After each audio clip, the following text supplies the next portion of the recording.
Hola amigos y amigas de la ciencia, hoy vamos a hablar de algo que todos debemos saber diferenciar. Vamos a hablar de la domesticación y del mascotismo, así que es muy importante que te quedes. Así que prepárate, porque ahora comienza Ciencia con Ciencia.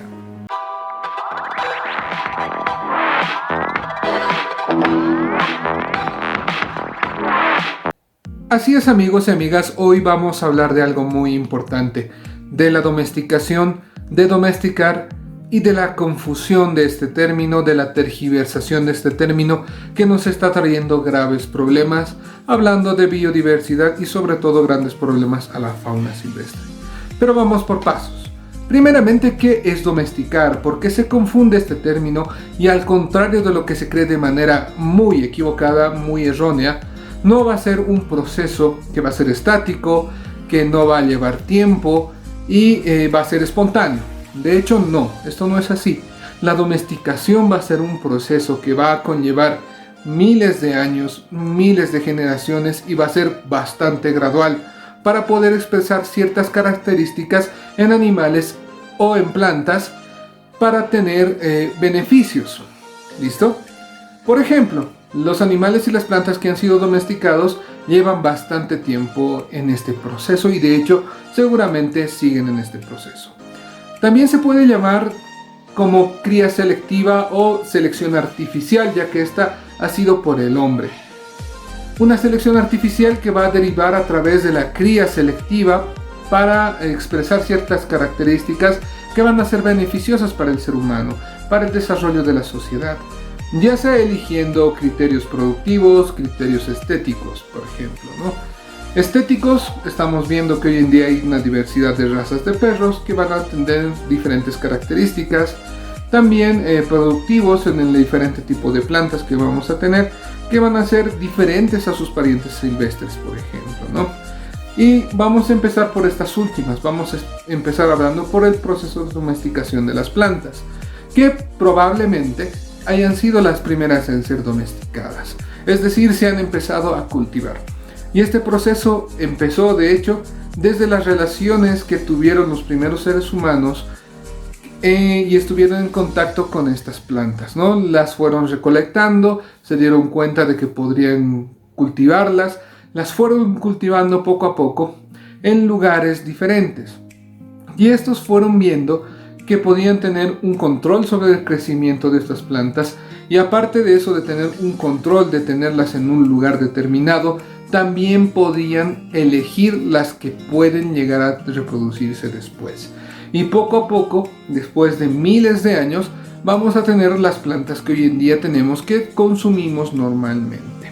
Y como les he dicho, después de todo esto se ha introducido entonces una nueva variable, que va a ser la de poder elegir ciertas características, no ya sea forma, sabor, tamaño, color, para que se expresen de manera mucho más habitual en las posteriores generaciones. Por ejemplo, esto seguramente se ha dado con los tomates, antes pequeños, hoy en día son mucho más grandes, más jugosos. También con el plátano, van a ver las imágenes que les estoy poniendo, un plátano normal no se ve para nada similar a un plátano silvestre.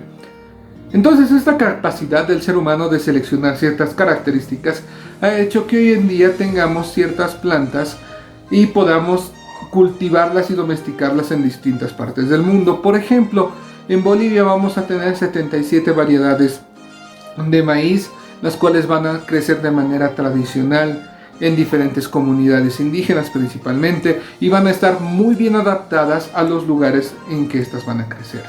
Un ejemplo así bastante rápido, los maíces que van a crecer en la parte más andina van a ser de plantas mucho más pequeñas y los marlos de choclo se van a acercar mucho más al suelo. ¿Por qué? Porque los vientos son bastante fuertes y podrían llegar a voltear estas plantas. También en Bolivia vamos a tener una gran variedad de ecotipos de quinoa, las cuales van a ser un alimento muy importante y estas se han ido cultivando en toda la parte más de la puna, tanto norteña y sureña, en el departamento de Oruro y Potosí principalmente, ¿no? La zona intersalar va a tener la mayor variedad de ecotipos de quinoa, donde va a estar la quinoa real, la quinoa roja, la quinoa negra, etcétera, etcétera.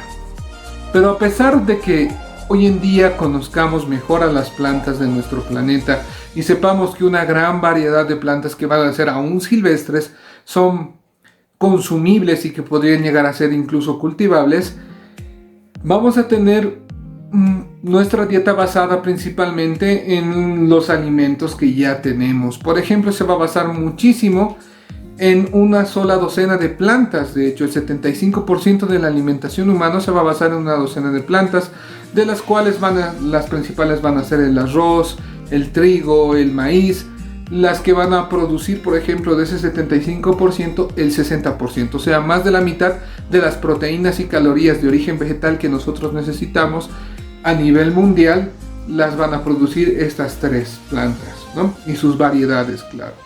Y bueno, esto demuestra de que por más que tengamos un proceso de domesticación de otras plantas alrededor nuestro, siempre vamos a basar nuestra dieta en las que se han ido acomodando mejor a nosotros. Pero ese es el proceso de domesticación vegetal. ¿Qué pasa con los animales? ¿Qué pasa con nuestros animales domésticos? Ellos también han sufrido un proceso de domesticación que seguramente ha tardado miles de años, como vamos a ver un poquito más adelante. Este proceso va a estar asociado a las necesidades del ser humano que necesitaba suplir. Y por eso ha ido escogiendo animales que cumplan ciertas características, ¿no?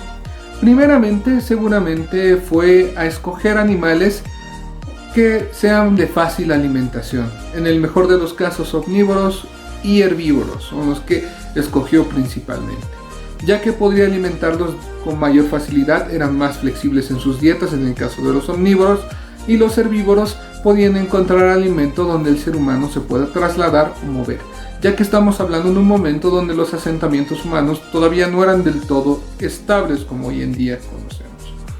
Poco a poco estos animales también deberían tener no solamente la característica de ser fáciles de alimentar, sino también de que deberían moverse bastante, deberían tener la capacidad de seguir al ser humano en diferentes lugares, y es por eso que normalmente se han escogido animales que puedan cumplir esta función, ¿no? Con bastante resistencia para trasladarse de un lugar a otro.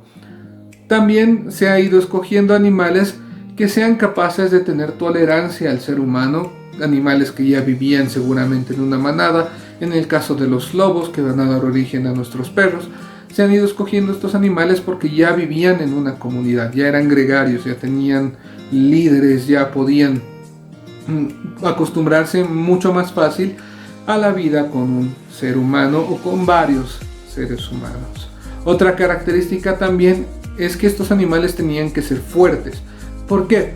Porque los animales fuertes ayudaban como fuerza de trabajo a la hora de labrar las cosechas, por ejemplo. Entonces, poco a poco estos animales que cumplían estas características se fueron domesticando. Claro, y este proceso de domesticación tuvo que tener algunos pasos. Sin duda alguna, uno de los principales fue el paso de la tolerancia, el paso que es bastante importante para que los seres humanos puedan convivir con estos animales, ¿no? Una tolerancia y una convivencia pacífica en un determinado espacio. Todavía no había ese aislamiento, esa cautividad de estos animales. Sin embargo, se vio que los seres humanos y estos animales ya podían vivir en un determinado espacio de manera pacífica, seguramente con beneficios mutuos, ¿no? Ya sea protección, alimentación, etcétera, etcétera.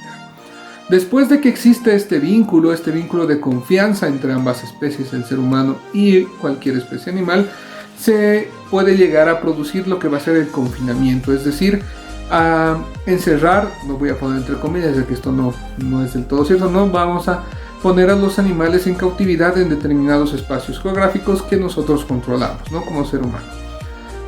Y este proceso después dedujo al amansamiento, que es decir, se van a escoger a los ejemplares que van a ser criados mucho más tolerantes al ser humano. Entonces estos tolerantes se van a ir reproduciendo poco a poco para que al final tengamos una especie que va a ser totalmente tolerante con el ser humano, como es el caso de todos nuestros animales de granja.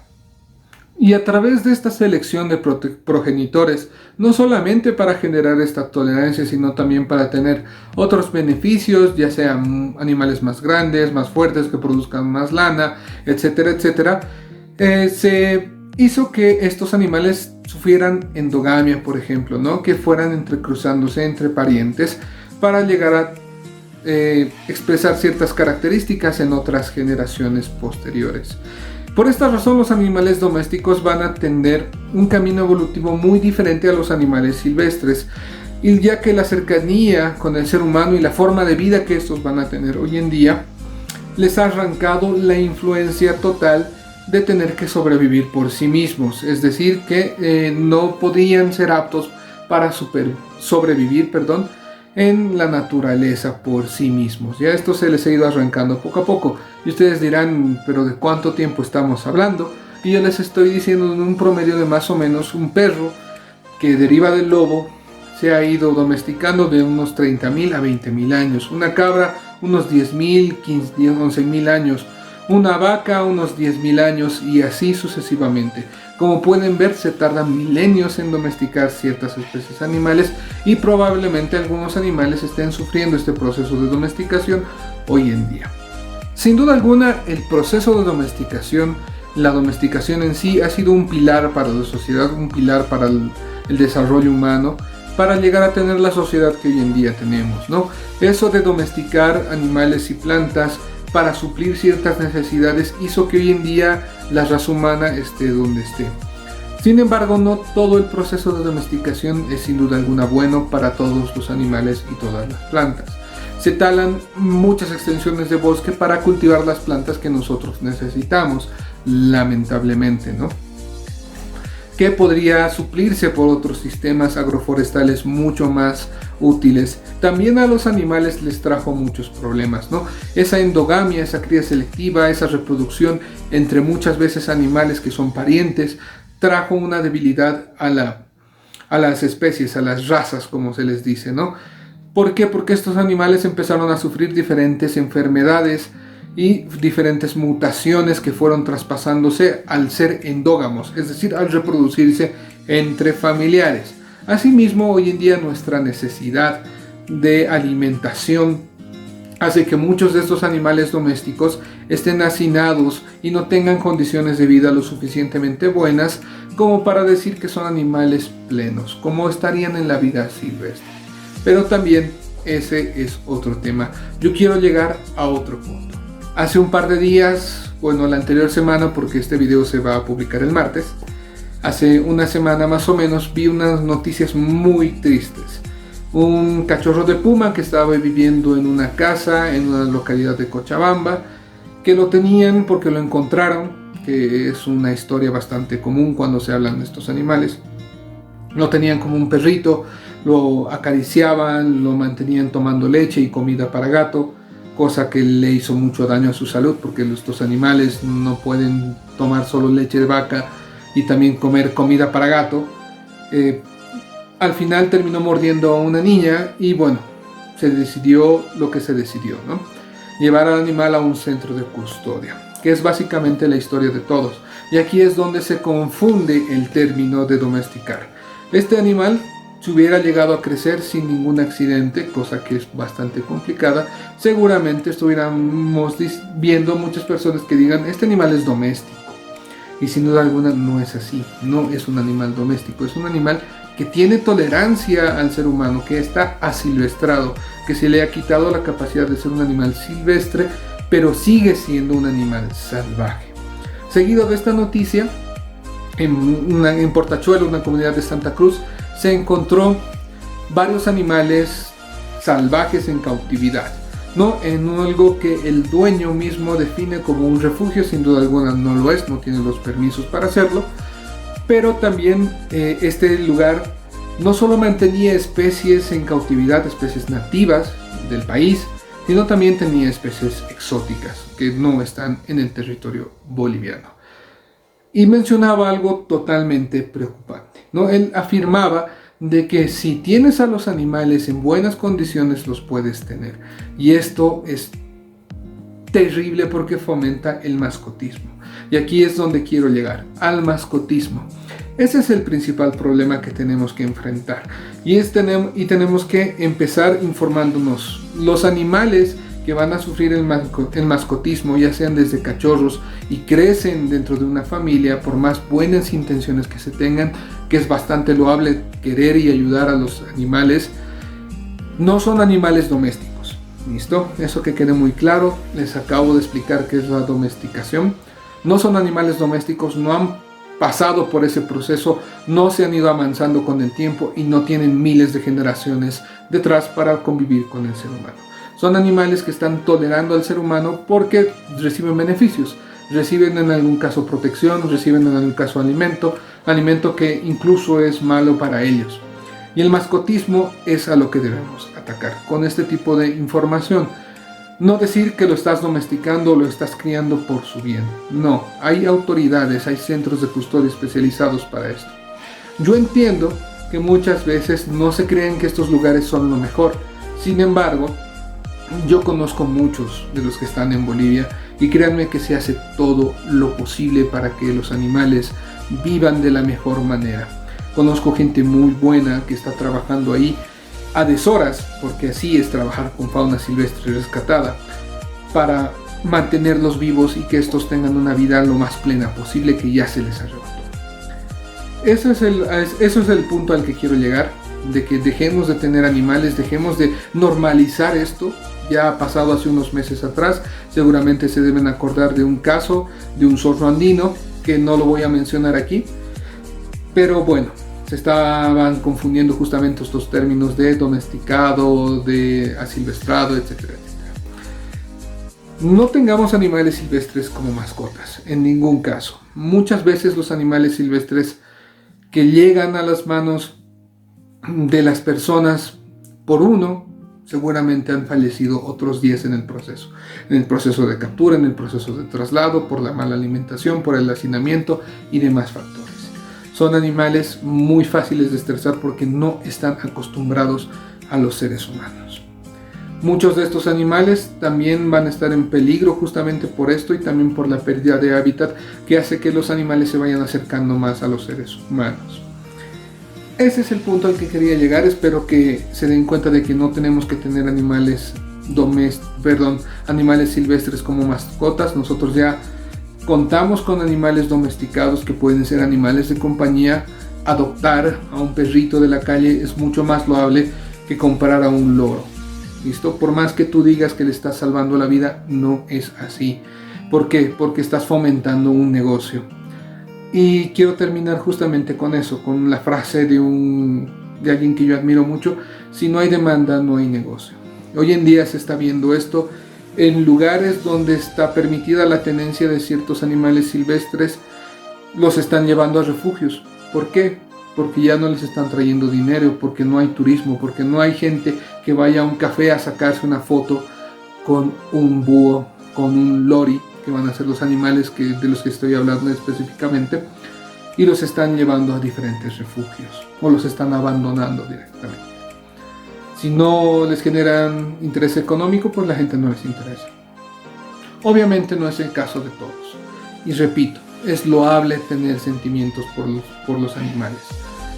Si quieren hacer algo por la vida silvestre, vayan a los centros de custodia, visítenlos, eduquen, también ayudan a educar a la gente, trabajen ahí. Hay muchos programas de voluntariado en diferentes de ellos, y ahí te das cuenta realmente de la realidad. Yo se los recomiendo porque yo lo he hecho durante muchos años en diferentes centros de custodia.